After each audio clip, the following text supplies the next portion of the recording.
بالله من الشيطان الرجيم بسم الله الرحمن الرحيم قال الله تبارك وتعالى في القرآن الكريم فلما أسلما وتله للجبين وناديناه يا إبراهيم قد صدقت الرؤيا إنا كذلك نجزي المحسنين آمنت بالله وصدق الله وعلى العظيم بلغنا رسوله النبي الكريم ونحن على ذلك لمن الشاهدين والشاكرين والحمد لله رب العالمين إن الله وملائكته يصلون على النبي يا أيها الذين آمنوا صلوا عليه وسلموا تسليما اللهم صل على سيدنا ومولانا محمد وعلى آل سيدنا مولانا محمد وبارك وسلم میرے بھائی صلاۃ والسلام علیک یا سیدی یا رسول اللہ وعلی آلک واصحابک یا سیدی یا حبیب اللہ بابا سے پڑھے صلاۃ والسلام علیک یا سیدی یا رحمۃ للعالمین وعلی آلک واصحابک یا سیدی یا محمود للعالمین اللہ اکبر لا الہ الا اللہ اللہ اکبر وللہ الحمد اللہ اکبر لا الہ الا اللہ اللہ اکبر وللہ الحمد اللہ اکبر لا الہ الا اللہ اللہ اکبر وللہ الحمد. عظیم الشان اور فضیلت و مرتبے والے دن یوم نحر یعنی عید الاضحیٰ پہ ہر جگہ تقریباً خلیل و ذبیح ابراہیم و اسماعیل علیہ السلام کی باتیں ہوتی ہیں. اچھا سوچنے کی بات یہ ہے کہ ہمارے پیارے نبی صلی اللہ علیہ وسلم جن کی ہم امتی ہیں اور مرتبہ و فضیلت میں ہمارے پیارے نبی صلی اللہ علیہ وسلم تمام انبیاء سے بڑھ کر ہیں، تو ہم اپنے خطبوں میں زیادہ ذکر جناب حضرت خلیل کا کرتے ہیں یا حضرت اسماعیل کا کرتے ہیں. اس کی وجہ کیا؟ برادران اسلام، اس کی وجہ بنیادی یہ ہے کہ یہ دین حنیف جو ہے اس دین پہ اب ہم چل رہے ہیں، اس کو دین حنیف بھی کہتے ہیں. قرآن میں اس کا نام دین حنیف ہے اور اسی کو دین محمدی اور دین اسلام بھی کہا جاتا ہے. تو یہ دین حنیف بنیادی طور پہ اس کی بنیاد حضرت ابراہیم نے رکھی. اس کی بنیاد کس نے رکھی؟ حضرت ابراہیم نے رکھی. اور پھر حضرت ابراہیم علیہ السلام کو اللہ تعالیٰ نے اس امت میں آپ کا ذکر خیر اس حساب سے رکھا کہ جب تک کوئی جناب ابراہیم کی بات نہیں کرے گا اس کی عبادت ہی مکمل نہیں ہوگی. دیکھتے رہیے نماز میں اللہم صلی علی محمد وعلی آل محمد کما صلیت علی ابراہیم وعلی آل ابراہیم. یہ اللہ نے کیوں رکھا؟ درود کو نہیں پڑھتا، اس کی نماز ہی نہیں ہوتی. حالانکہ اس نے سجدہ بھی کیا ہے، قرات بھی کیا ہے، رکوع بھی کیا ہے، قیام بھی کیا ہے، سارا کچھ کیا ہے. لیکن اگر پوری نماز مکمل کرنے کے بعد اتحیات کے بیٹھ کر ابراہیم پہ درود نہیں پڑھتا تو اس کی نماز ہی نہیں. مطلب ہے ہستیاں تو اتنی اہمیت کی حامل تھیں جن کو اللہ تعالیٰ نے اس ٹائم بھی اتنا مقام دیا اور پھر قیامت تک اپنے پیارے نبی صلی اللہ علیہ وسلم کی عمر میں یہ طریقہ ظاہر فرمایا کہ جب تک کوئی میرے ابراہیم و اسماعیل کا ذکر نہ کرے گا تو اس کی کوئی عبادت نہیں مکمل ہے. تو سو اس لیے میں اسی ذکر کو دوبارہ تھوڑا تازہ کروں گا کہ جہاں پہ سورہ صافات کی آیات مبارکہ جن میں اللہ تعالیٰ نے کہ دونوں ہستیوں کا ذکر خیر فرمایا، جناب اسماعیل اور جناب ابراہیم باپ بیٹے کا ذکر فرمایا، اور اس میں جو خواب حضور نے حضرت ابراہیم نے اپنے بیٹے کو بتایا تھا نا خواب کہ بیٹا میں نے آپ کو خواب میں دیکھا ہے، یہ قرآن کا حصہ ہے سورہ صافات 33 پارے میں میں نے انی رہائی تو فی المنام میں نے خواب میں نیند میں دیکھا ہے انی اصغر ہوگا، میں تجھے ذبح کر رہا ہوں.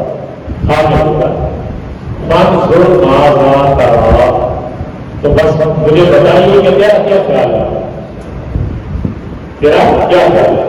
اچھا یہاں پہ یہ بات میں نے کرنے کا مقصد یہاں پہ مفسرین کے دو باتیں رکھی. انہوں نے کہا کہ کیا حضرت ابراہیم علیہ السلام نے حضرت اسماعیل سے اس لیے پوچھا تھا کہ اگر وہ نہ کر دیتے تو حضرت ابراہیم بھی نہ کہتے کہ میں نے ذبح نہیں کرتا، اس لیے پوچھا تھا کہ بیٹا کون اپنے گلے میں چھری چلانا چاہتا ہے، کون ذبح ہونا چاہتا ہے؟ تو حضرت ابراہیم کے پوچھنے کا مقصد کیا تھا کہ اگر بیٹا کہتا نہیں کہ میں تو نہیں کیا ہوں تو کیا حضرت ابراہیم علیہ السلام رک جاتے ہیں؟ نہیں. یہاں پہ دو باتیں لکھی ہیں مفسرین کی. ایک بات یہ تھی کہ باپ نے بیٹے سے جو پوچھا اس کا بنیادی مقصد یہ تھا کہ ہم باپ بیٹا کبھی ہیں اور جیسی فضیلت اس قربانی پہ پوچھے مل رہی ہے میں چاہتا ہوں کہ اسماعیل تو بھی معروف ہے، تو بھی ہاں میں ہاں ملا کے اس قربانی ملا کر رہا ہے. ایک بات. اور دوسری بات حضرت ابراہیم علیہ السلام کائنات تک آنے والے باپ بیٹوں کو اور سلسلہ انبیاء کو یہ دکھانا چاہتے تھے کہ اولادیں ایسی ہوتی ہیں، اولادیں اور اولاد میں فرمانبرداری کی انتہا کر دی. جتنا بھی فرمانبردار بیٹا ہے اپنے طور باپ کا کہنا کیا میرا میں تجھے گولی مارتا سامنے کھڑا پیار سے میں نے منت مانی لی کہ میں تجھے گولی مار کے ختم کرتا.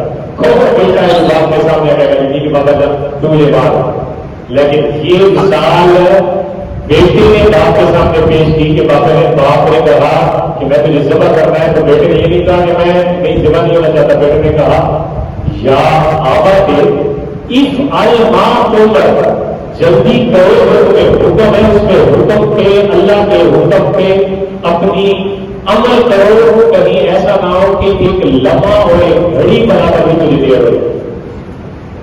یہ بیٹے کے سرے جن کو پھر بدل اقبال انہوں نے یہ کہا نا کہ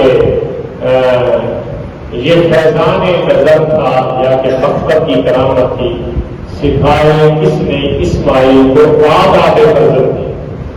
مگر یہ تو کالجوں سکولوں مدرسوں میں پڑھ کے تو یہ بات سامنے نہیں آتی کہ وہ باپ بیٹا اس طرح گیا بات چوری چلا کرے لگے. یہ اصل میں وہ نظر تھی جو انبیاء میں اللہ تعالیٰ کی خاص کرم ہوتا ہے کہ وہ فرما برداری میں اپنا سب جب دونوں کی باتیں مکمل ہوگی نا سطح جی ہوگی انشاءاللہ صابرین.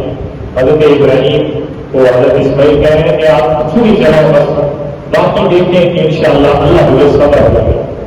اب اتنا تک بات اب دیکھیے کہ صرف جانور قربان کرنے کی بات نہیں ہو رہی یہاں پہ جانور چلا ہو جائے.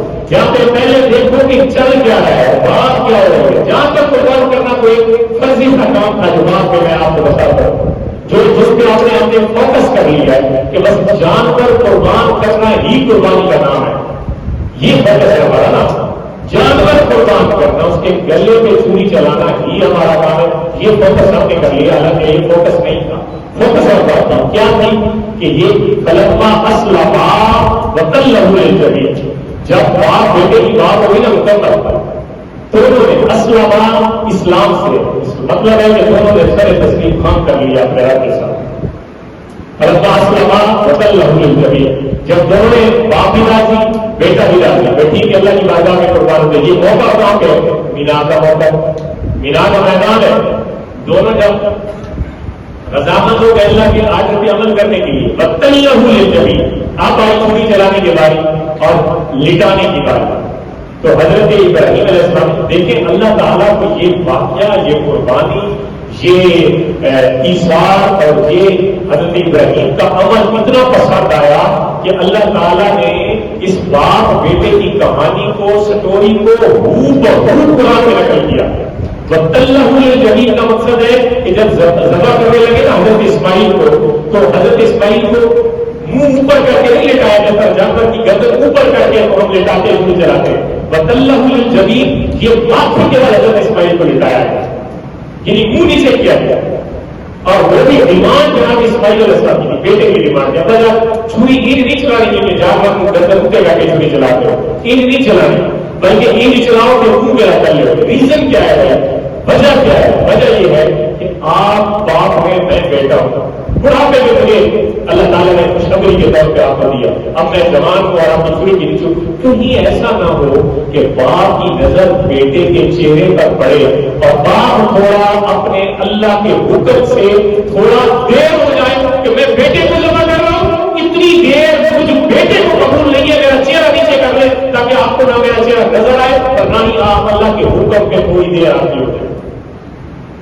سب و تسلیم و رضا، اندازہ کیجیے بیٹے کی وفاداری اور قربانی کا اندازہ کیجیے۔ صرف بیٹے نے کہا جاتا ہے متھے سے بل لے کر میرا چہرہ میرا تل لے، دوسرا میں کس کے بل میرا میرا کہ انسانی یہ فطرت ہے کہ جب تکلیف ہوتی ہے تو بچہ اٹھتا ہے، جان نکلتی ہے تو جانور جاندار چیز تڑپتی ہے، تو یہ فطرت ہے۔ تو آپ نے کس کے باندھیں گے نا، جب چھری چلے گی تو میری جان نکلے گی تو میں تڑپوں گا نہیں، اور تڑپوں گا نہیں تو یہ ہے کہ آپ جب آپ مجھے کس کے باندھیں گے تو میرے جو خون نکلے گا نا، وہ خون کے جو چھینٹے ہوں گے وہ کہیں آپ کے اوپر نہ پڑ جائیں، اس بنیاد پہ مجھے کس کے باندھیں۔ مجھے از روئے بیٹا، حیثیت بیٹا، بیے کا سگ، میں تو یہ برداشت نہیں ہے کہ میں کو ابا ذبح کر رہے ہوں گے کہ میں کرتا کہ میرے خون کا قطرہ اپنے جسم کے کپڑے پہ لگے، میں نے قبول نہیں۔ اس وقت میں کس کے بعد ذرا غور کرو کہ تمہیں فلما اسلما وتلہ للجبین، جب دونوں باپ بیٹا پیار ہو گئے قربانی کے لیے، ماتھے کے بل لٹایا، بنا دینا آپ حضرت ابراہیم کھڑے چھری بھی بالکل تیز ہے، ہاتھ بھی پکڑا ہوا ہے، بندہ بھی نیچے لیٹا ہوا ہے، اس کی ڈائریکشن، اس کی سمت، اس کی حالت ساری جس طرح جانور ذبح کیا جاتا ہے وہ ہو چکی ہے۔ جب حضرت ابراہیم علیہ السلام نے چھری چلائی ہے، زور لگایا کہ چھری گردن کو کاٹا، تو چھری کو کاٹنے سے رک گئی، روٹی حضرت ابراہیم کو غصہ آیا کہ میں اللہ کی فرما بتائی کہ بیٹے کی گردن کاٹو، چھری نہیں چلتی، تو انہوں نے زور سے چھری ماری نیچے پتھر میں، تو جیسے پتھر پہ چھری لگی تو پتھر دو ٹکڑے ہو گئے۔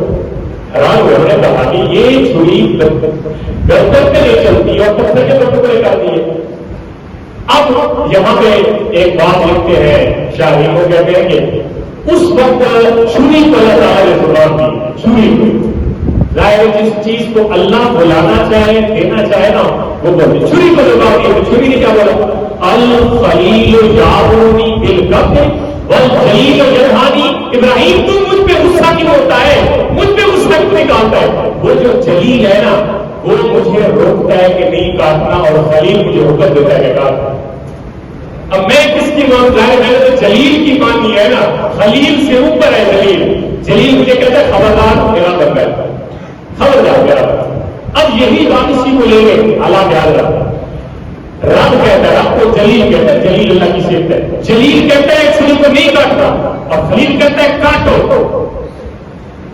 اس کا مطلب ہے کہ جب پوری دنیا آپ کو تنگ کرنے پہ لگ جائے اور آپ کو نقصان تکلیف دینے پہ لگ جائے، یہ میں آپ کو حالات حاضرہ کی بات کرتا ہوں، لیکن رب کی ذات آپ کے ساتھ ہو تو پھر کچھ بھی نہیں ہونے والا۔ اور رب کی ذات ساتھ کیسے ہوگی؟ صرف دعووں سے ساتھ ہوگی۔ ہم نمازیں پڑھ لیتے ہیں، ہم اللہ کر لیتے ہیں، یہ مطلب نہیں، دعووں سے ساتھ نہیں ہوگی، ساتھ آپ کو اللہ کا مطیع و فرمانبردار بندہ بننا پڑے گا، جیسے اس کے بندوں کی حالت ہوتی ہے۔ اب ایسی حالت بنائیں گے تو پھر اللہ تبارک و تعالیٰ کی ذات اس بندے کے ساتھ ہوتی ہے، دنیا کی کوئی طاقت، دنیا کی تمام طاقتیں اکٹھی ہو کے بھی اس کو کوئی نقصان نہیں پہنچا سکتا۔ جب یہ صورتحال دیکھی نا، چھری اسماعیل ابراہیم کی کشف اللہ نے دیکھی تو اللہ نے ابراہیم، اور ہم نے پکارا، اللہ کو پتہ ہے ہم نے آواز دی، ہم نے پکارا اے ابراہیم، اے ابراہیم کیا سب تک تر ہو جائے تک پہنچے، ابراہیم تو بڑا کمال کیا، اصل تک کو ازمایا، لیکن تو ازمائش انتہا درجے کی کمال آئیگی کی ہے کہ تم اپنے امتحان کامیاب ہو گئے، کل سب تک تر ہو گیا، یہ تو خواب ہوئے کیا رویا، تمہیں خواب کو کہتے ہیں، تو نے جو خواب دیکھا تھا تو نے اس کی تصدیق کر دی، تو نے اس پہ عمل کر دیا. انا کذالک نجزی المحسنین، بے شک ہم ہی ایسا اجر دیتے ہیں احسان کرنے والوں. ایسا اجر کیسے دیتے ہیں؟ فرمایا ان ھذا لہو البلاء المبین. ایک گل نہیں بڑی ہوا ہے، سوکھا کام کا کوئی نہیں سی.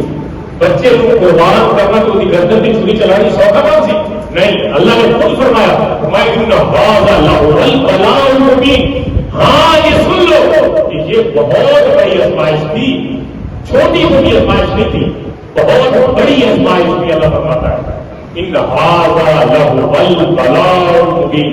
ابراہیم تو خواب سچا کر کے آیا، آزمائش بالکل بڑی سخت تھی. اور فدیناہ بذبح عظیم، اور آئی قربانی دی گئی. فرمایا ہم اس کے بدلے آپ کو فدیہ دیتے اپنے یار کا، اپنے یار اپنے اسماعیل کا بدلہ تمہیں دیتے. فدیہ بدلہ ہوتا ہے. اور اللہ نے پھر بدلہ کیا دیا؟ فدیناہ بذبح عظیم.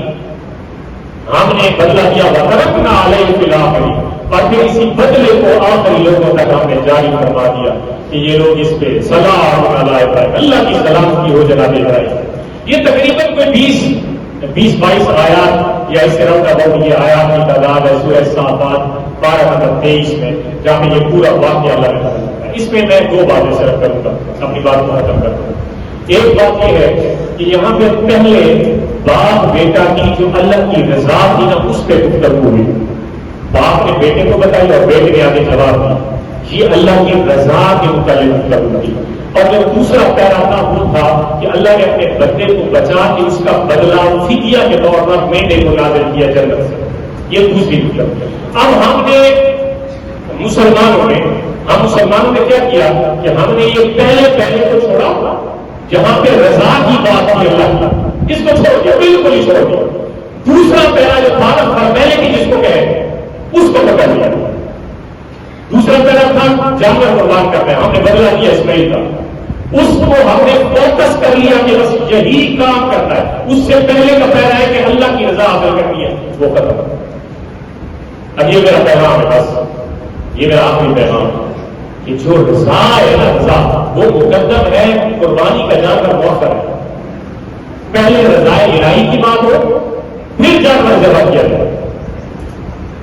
اگر جانور ذبح کرنے سے پہلے ریا آ گئی، دکھلاوا آ گیا، نبوت و نمائش آ گئی، اپنا بڑا پن آ گیا، تکبر آ گئی، رعونت آ گئی، تو پھر سمجھو اگلا کام ہی کوئی نہیں. کیوں؟ وہ فارمیلٹی ہے.